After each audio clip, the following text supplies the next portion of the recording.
And hello, Methow Valley and beyond. Welcome to the Methow Valley Interpretive Center's last Sunday program for June 2020. Before we get into that, I just want to give you an update on the center and talk a bit about future programming. For now, we remain closed to the public. We are hoping to open up. Perhaps that'll happen once we are into phase 3. So until then, please continue to enjoy our YouTube channel, including notes from the center and our virtual Last Sunday programs.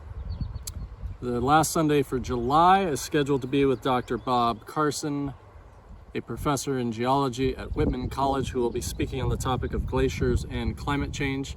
Not sure what the format for that one will be yet, so please stay tuned. We may also start offering up private, by appointment only, tours of the center. Until then, we do hope to record some virtual tours, so again, stay tuned to that if that is interesting to you. And I also just want to give a shout out right now. The native plant garden is absolutely buzzing, pun intended, with activities. Flowers are flowering, fruits are fruiting, and pollinators are, well, yes, pollinating, but I was going to say buzzing with delight. So please check it out. It is really magical right now. Also, I want to remind you that we rely on donations and membership for much of our funding. Some of our funding comes through grants, like the funding we got through Humanities Washington and the CARES Act, which is helping to fund programs like this. But much of our funding relies upon people like you. Donations have been coming in, and we are so appreciative for those. But if you want to donate, there's a donate button on our website. You can visit us at Methow Valley Interpretive Center.com.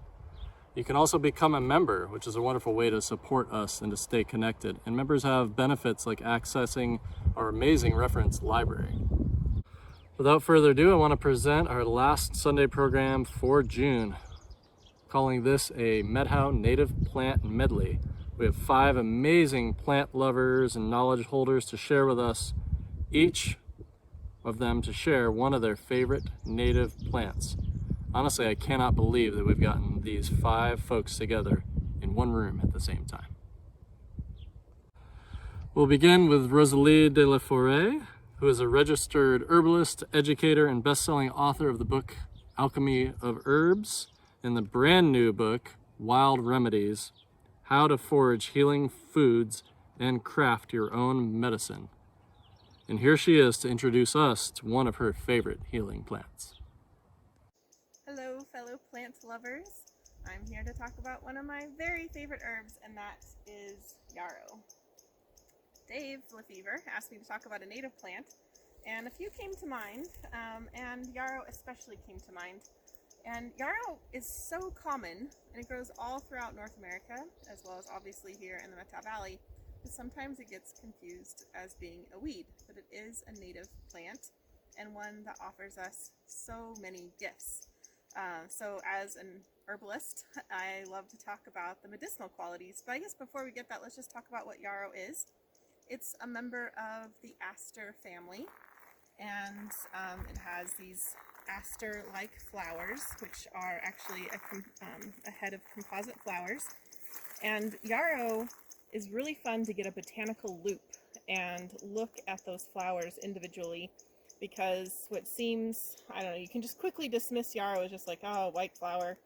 When you get your botanical loop and look in there, it is so beautiful how many tiny flowers are, individual flowers are within that composite head. And it's just beautiful, all of the little discs flowers, ray flowers. It's just gorgeous when you get up close and personal, so I highly recommend that. And then the leaves are a really fun feature of yarrow. And they're lanceolate leaves that have been finely divided and giving them this kind of feathery, fern-like appearance. They're very soft to the touch. The botanical name for yarrow is Achillea millefolium. And Achillea comes from Achilles, and there's several stories as to why this plant is named after Achilles. One story goes that Achilles is a demigod, and his mother dipped him in a vat of potion made from yarrow and making him almost invincible, but she forgot to get his heel, of course. which became his Achilles heel and is how he eventually died. So that's one story. Another story is that he learned from the great Chiron, the centaur, and he taught him to use yarrow on the battlefield with his soldiers. And this is definitely a herb or plant that's famous for being used on the battlefield. And a lot of its older names are things like woundwort or spearwort or other names that correlate to being used for wounds. And the reason why it's so famous for wounds is because, one, it's antimicrobial, and so that means it prevents infection and can stop infection from happening. Another reason is because it stops the flow of blood, which is a really amazing feature. I often tell people if they're only going to know one plant when they're out hiking, this is a good one to know in case anything happens. This can be a really great emergency first aid plant for preventing infection on a wound or for stopping bleeding. And I've seen this work with pretty amazing results. So that's yarrow in terms of being a wound healer. And it's really an amazing herb too because it's used, not only stops the flow of blood, but herbalists use it for stagnant blood conditions. So examples like varicose veins, yarrow is used for those to keep the blood moving and help reduce varicose veins. Let's see, what else with lovely yarrow? It's used internally as an antimicrobial as well. Eclectic physicians used it for dysentery, and it's commonly used today for urinary tract infections. It can be taken as a tea or as an alcohol extract as a tincture. It's also very famous for being used to support the fever process, and when you take a hot tea of yarrow, it will cause you to sweat profusely. It's often used in kind of ritual cleansing as well as during times of having a cold or flu. And it's seen to be a balancer for fevers. Sometimes we use different herbs for fevers depending on if the person feels hot or cold, but yarrow is generally used for all types of fevers. So sometimes I'm asked, like, what is your favorite herb? Or if you only had one herb on a desert island, what would you take? And sometimes I say yarrow because it can be used for so many different things. It's also wonderfully aromatic. I love that smell. And you can take the leaves or the flowers and rub them against your skin, and that can be kind of a quickie in the field insect repellent, or you can make different potions with yarrow and use that as an insect repellent as well. Another thing I like to do with yarrow is use a facial steam. And so you take the flowers and the leaves, put them in a bowl, you fill that bowl with hot water, and then you put your head over the bowl, and you might put a towel over your head to kind of trap in the steam that rises up for that. And you just take all these deep breaths, and that's a wonderful way to decongest the lungs and get those aromatic oils into your lungs. So great often for colds and flu. Also used just for helping to improve skin health as well. I love yarrow, herbalists love yarrow. Also, pollinators love yarrow. It's rare to find yarrow that isn't covered in all sorts of fabulous bugs, from butterflies, hoverflies. You often find predator spiders on top of yarrow, beetles, often find beetles on there. So that's a lot of lovely, brings in a lot of wonderful pollinators and is an important role in that regard. The foliage is actually an important food source for sage-grouse chicks too, so it plays an important role within the whole ecosystem. This is a great example here of how the plant spreads. It has rhizomes, and so it spreads through via rhizomes. So you'll often see them in clumps. It also spreads via seed, is easy to grow from seed, and that gives it its ubiquitous nature, and why we often will see whole meadows filled with yarrow. It is distilled into making hydrosols and essential oils, and the essential oil of yarrow is a really beautiful blue color. So it's a fun thing to do with yarrow as well. I like to dry it as tea, use it for colds and flu, often combine it with elderflower. I also like to infuse it into oil, use it as a salve, and I also just like to admire it and all the beauty and gifts that it offers us. Thank you, Rosalee. Up next, we have George Wooten, who teaches ethnobotany at Wenatchee Valley College and previously worked for Conservation Northwest and a host of other organizations, and as a board member of the Methow Valley Interpretive Center. Let's follow George, if we can, into the wild world of... How often when you're walking along do you just stop and say, oh, look at that, a lady slipper orchid? Not very often, right? So what is a lady slipper orchid? Let's look.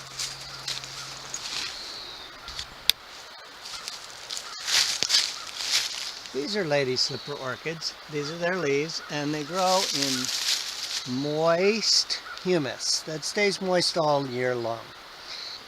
This is Cypripedium montanum, the mountain lady slipper.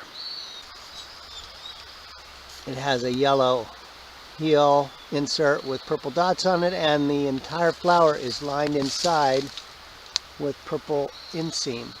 Can you see that? Yeah. So these plants, Cypripedium montanum, are related to an even more rare one that's the yellow lady slipper, which is widespread, grows all over the world, but very rare because it's pollinated by insects that fly from flower to flower, and they can't find the exacting habitat. Okay, well, I'm standing here in the salmon ponds, and this is where one of the places where the lady slipper grows, the mountain lady slipper, Cypripedium montanum. The mountain lady slipper is really rare. People come up from California to Washington State just to find it. You can find it if you know the spots. It has to grow in really exacting conditions. Orchids in general have a complicated pollination mechanism. They are widely distributed, but very rare. That means even though they occur in wide areas, they are never really common. Their habitat is too narrow. Our orchids all have mycorrhizal or microflora components to keep them alive, and in fact, when an orchid seed lands in a suitable habitat, a fungus thread, that's a root of a fungus and a fungus mushroom, right? Migrates over, a special one, migrates over and burrows into the seed, the tiny seed of the orchid, and feeds that orchid for 3 or 4 months to keep the orchid alive, because the seed has no endosperm to keep it alive like most seeds. Then later on, when the leaves develop and the plant starts producing chlorophyll and starts producing sugar, then the orchid will feed sugar to the fungus, and that relationship will go on for the rest of its life. So in return for giving life to that tiny seed of the orchid returns the favor of giving food in the form of sugar to the fungus for the rest of the orchid's life. Now, the fungus itself takes that sugar and actually shares it between all the plants, so it can help new orchids grow that way. Fungi are like the controllers of an environment. What you see above ground is just a few individuals, but the fungi, the mushrooms, are actually connecting this orchid via the roots of the fungus to trees. And the trees, of course, have other parasites and symbionts on them, like mistletoe. And then there are other plants that are connected to the mushrooms as well. So it's a vast, what it is like mushrooms are like a vast underground network.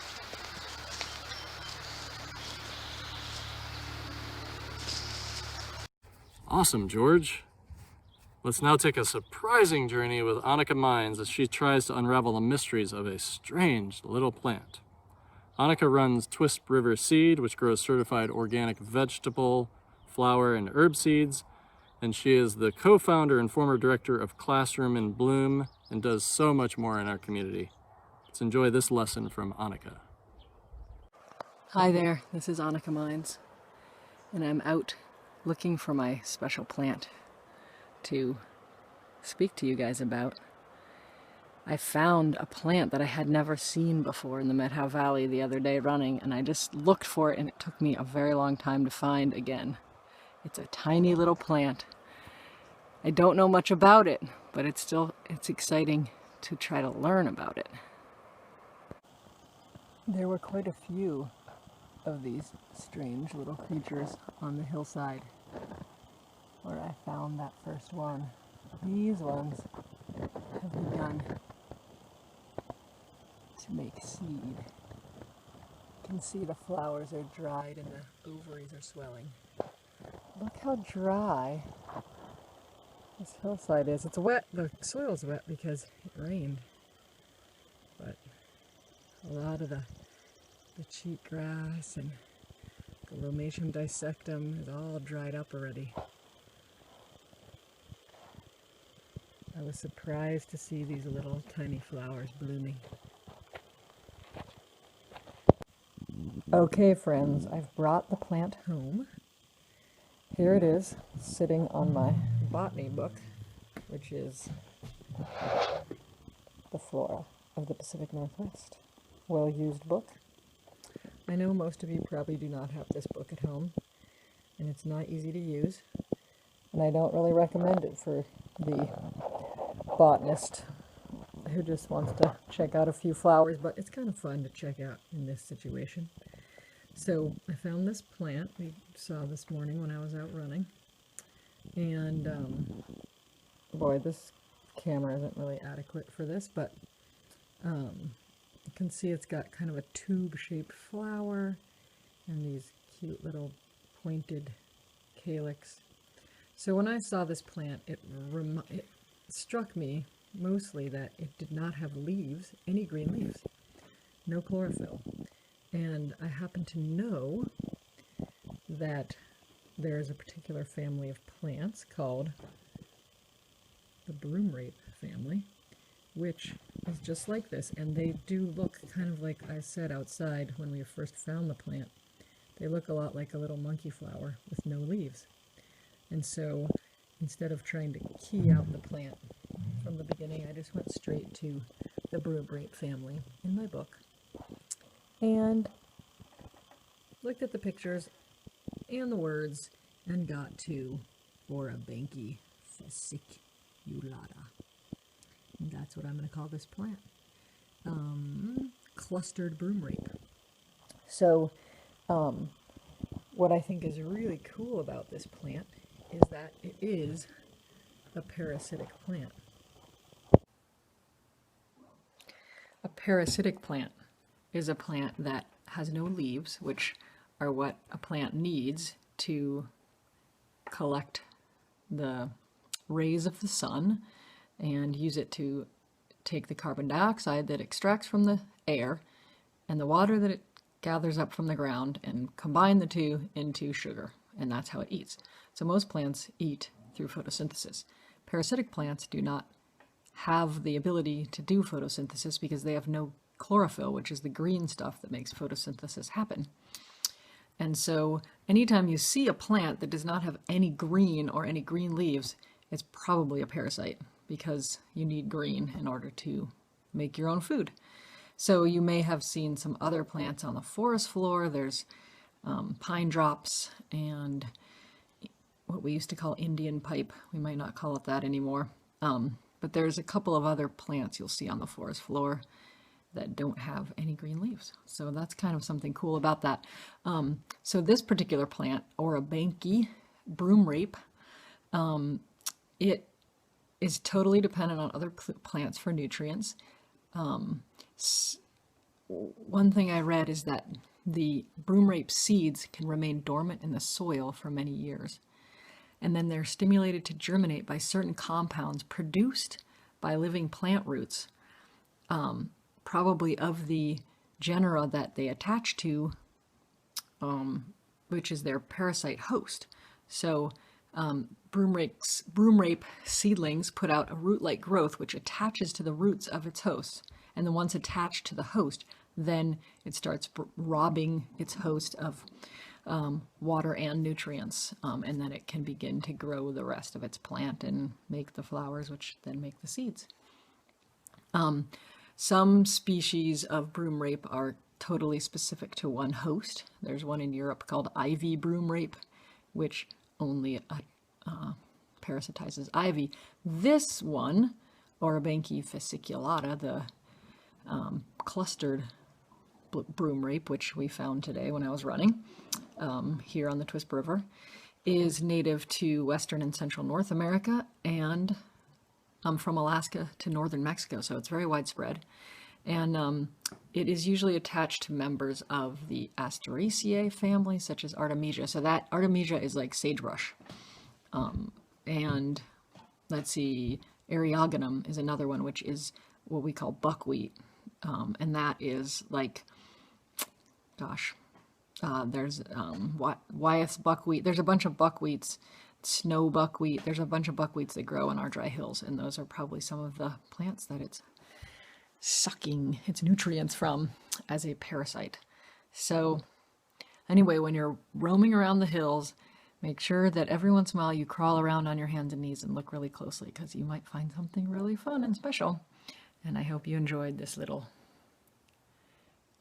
missive about Orobanche fasciculata. Oh, thanks, Anaka. What a cool plant. And now for a journey to the high country with renowned naturalist Dana Visalli, who is a professional botanist, a naturalist, an educator, a farmer, and the publisher of the Methow Naturalist. Here we go. Hi, folks. My name's Dana Visalli. I'm up in the Sawtooth Mountains with David Lefevre. David asked about, several of us to talk about a favorite wildflower like 3 weeks ago, and it's hard to pick out a favorite wildflower, but I thought of this little Alpine Forget-Me-Not that grows in just one or two places in the Sawtooth. And the next population of that plant is in Idaho. It's called a disjunct. It has something to do with the last ice age, that it's here and nowhere else around. I'm not sure how that happened. But by gosh, here a couple of weeks later, David and I are sitting on this high mountain ridge in the Sawtooth, surrounded by this forget-me-not, which only blooms for about 2 weeks in late June. So it's a special flower, and I'll tell you a little bit about it, and David will be able to show it to you as we sit here. It grows in the most rugged places, up on the mountain tops and the high ridges, and blooms in late June, when down in the valley below it, we've been walking on snow. We had to walk on snow to get here. We camped next to snow, but the wind blows the snow off the ridge here every year. I've come up here a number of times, and at the end of June, this flower's in bloom, with a couple of other flowers that David will also be able to show you. One special one is called Snow de Gracia. So forget-me-not is sort of blue-violet, blue, but with some violet in it, and Snow de Gracia is a bright pink red. So I think the first thing is the mystery of the attraction of these tiny living things that grow in the harshest possible environment and are so beautiful. They have a poetry that just draws people to them wherever you can find them. And so we had to hike 8 miles to get here through snow and water running down the trail, and it was worth it. It just turns us on to see these beautiful flowers, even though they're only an inch tall. And there's some mystery to what that connection is between us and these little flowers. I don't know the answer to that. So it's called Alpine Forget-Me-Not, and it's like the forget-me-nots we know from the meadows, only it's so tinily short. Blooms on this gravel outcrop, and has a blue flower with a yellow throat. And it's very attractive in that way, but after it's pollinated, that yellow throat turns red. And with any phenomenon in nature, it's always fair to wonder what is going on. Why does that happen? And I think the answer with the forget-me-not, with the yellow throat turning red, is insects are almost blind to red. And so once that flower's been pollinated, the insects are not attracted to it anymore.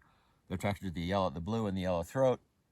There may be some ultraviolet that we can't see, that insects can see, but red they can't really see. And so they no longer visit the flower. And what's important about that in the alpine environment is it's usually too cold up here for the insects to fly. I mean, be the last week of June and the first week of July might be the only time you could pollinate this flower if you were an insect.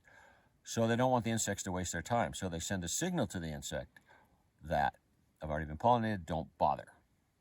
Now we also like to say that because they've been pollinated, you know, it's a sexual phenomenon, they're a little bit embarrassed, and that's why they turn red. We're not sure if that's true or not. Dana, how many years have you been coming up here to this spot? How many years have I been coming up here? A lot of years. It could be 25. I don't really know when I started, but once I found that these flowers were here, I made it an annual pilgrimage, often on the solstice. So yesterday was the solstice, and today we're here. And what changes have you seen, if any, over the years? What changes? Almost none. Almost none in this hillside, I would say. Looks very similar as it did 25 years ago. Are they blooming any earlier than they used to?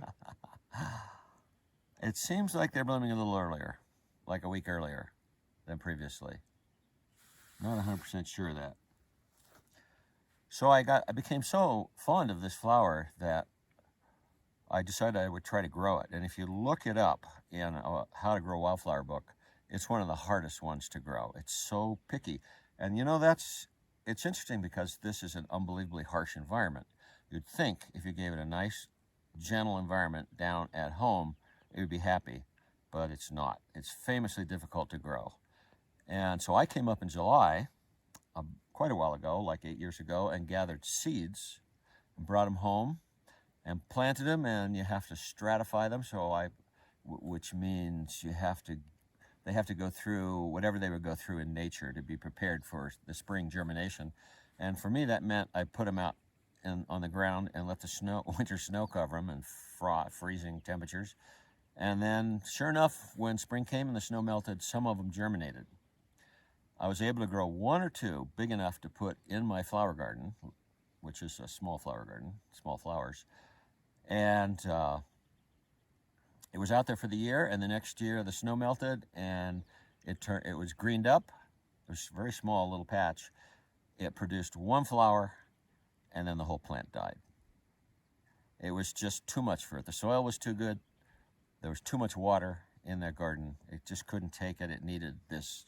It's evolved to grow in this particular, very rough, granite, gravel, high mountain ridge, wind-blown environment.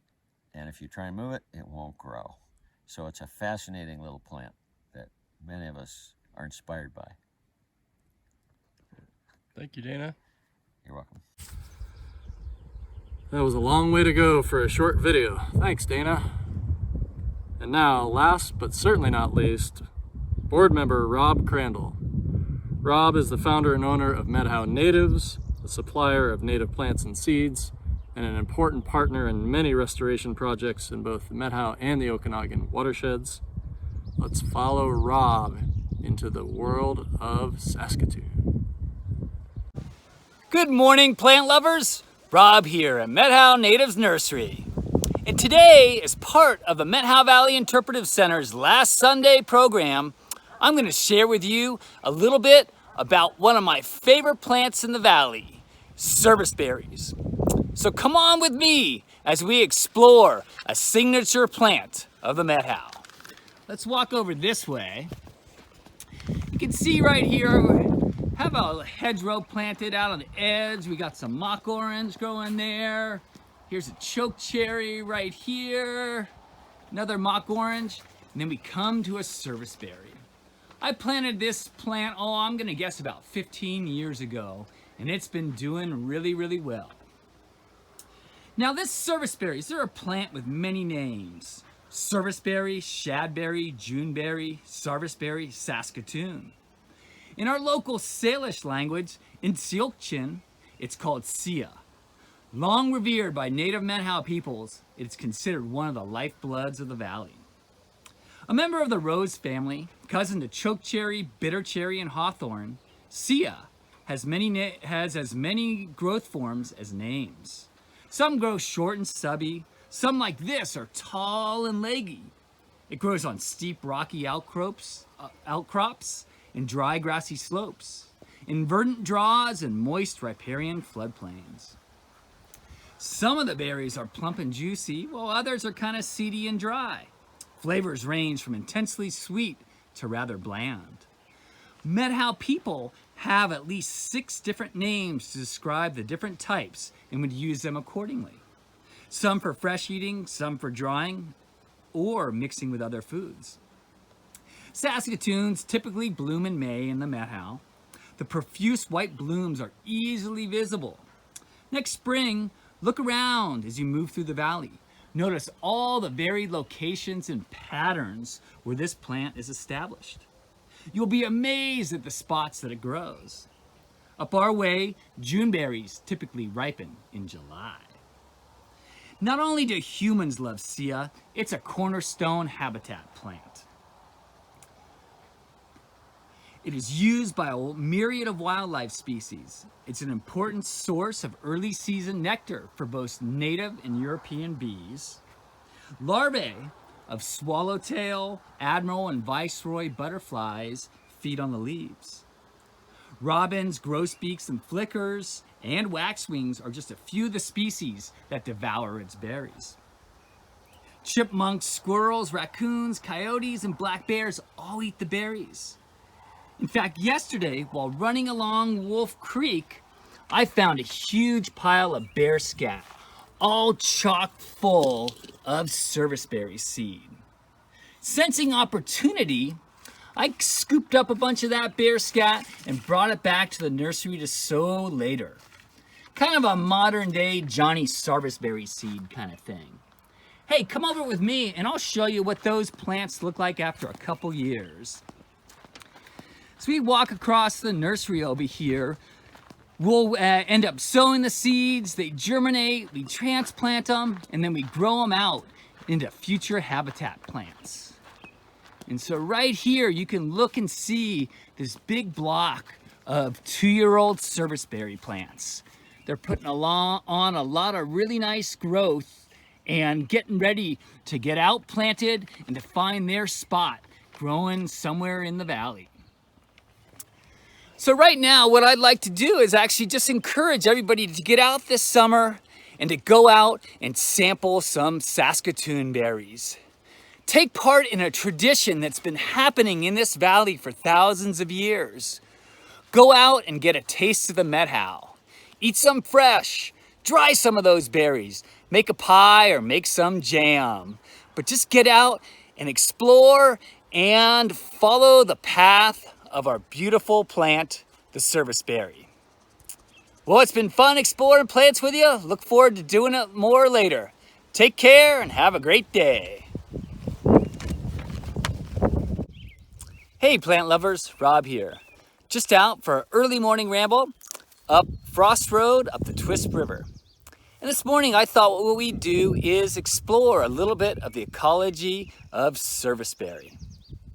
Now looking around at these slopes right here, this area was burned in 2015 in the Twist River fire. And before, looking up at this slope right here, this slope was really dominated by blue bunch wheatgrass and antelope bitterbrush. But now after the fire, I'm actually seeing very, very little bitterbrush. So we've kind of had a vegetation conversion through here. And now the dominant shrub that's growing here is actually serviceberry. You look at this, and each of these little serviceberries is chock full of berries. 5 years after a fire, these things are now producing a lot of berries. And interestingly enough, a lot of the serviceberries are actually growing up through skeletons of burnt bitterbrush. And so my theory with this is a little bit is like before the fire that actually the bitterbrush provided really good perching habitat for a lot of different birds. And the birds would sit on there, kind of go about their day, and end up pooping out a bunch of serviceberry seeds, which would then end up creating a really strong seed bank of serviceberry seeds under the bitterbrush. After the fire came, it burned up all the bitterbrush, had a pulse of nutrients, probably did some good things for breaking down the seed coat of the serviceberries. And then after that, there was a huge pulse of serviceberries germinating out through here on this hill slope. So through this fire, in this fire-adapted plant community, post-fire, we're looking at a large expansion of deciduous shrubs and a reduction of antelope bitterbrush. And so right now, we see some serviceberries here. There's two types of snowberry growing up here. As I walk up even a little bit further, here's a chokecherry that's growing right here. So it's really kind of changed this habitat, and it's kind of created a different thing, and it feels a little bit more like meadow steppe here than shrub steppe.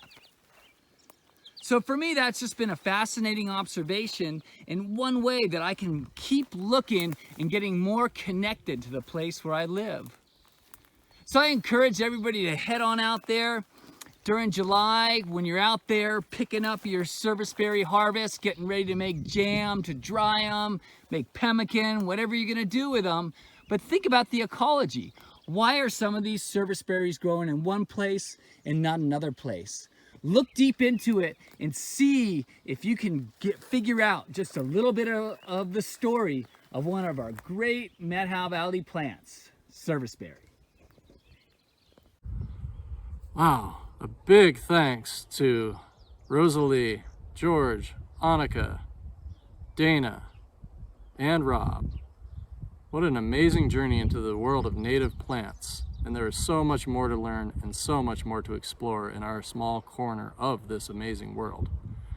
If you want to stay connected with the Methow Valley Interpretive Center, please check out our YouTube channel, check out our website, connect with us on Facebook, become a member, visit the Native Garden, and please enjoy your time here in the beautiful Methow Valley. Thank you so much.